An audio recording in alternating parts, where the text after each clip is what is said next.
Hey guys, Danny Johnson here, and my Ring doorbell went offline, and I went through all the processes of trying to reconnect it and input passwords for Wi-Fi, all that, and none of it worked. And it was giving me the code P1-78. The doorbell still did have power to it and everything like that, so I troubleshot everything else. So all you're going to need for this is the little screwdriver that comes in the kit. And so basically on one side it's your cross point, and then on the other side it's this pentalope one. And so I even tried some of my smaller Torx ones and they wouldn't fit. So hopefully you still have this or can find it or find one that'll work, but you don't want to strip it out. So make sure that you have this particular screwdriver, and what we're going to do is just go outside and take the cover off.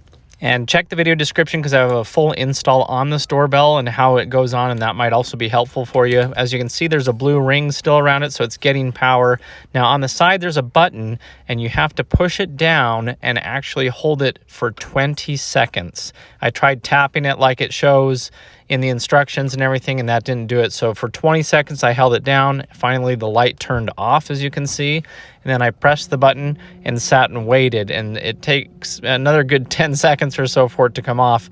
You might think it doesn't have power anymore, but just give it a second and it will come back on. And so at this point, I didn't have to do anything else. It recognized it and found itself.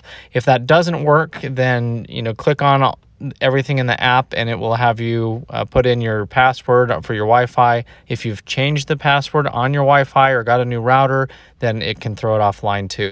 And it's kind of confusing because it's not under settings, it's under device health, and that's where you can find all your Wi-Fi information. So anyway, thanks for watching. Hopefully you enjoyed the video. Please check the playlist that I have in the video description for other videos that are like this, including the Ring door and camera install. And as always, thanks for watching.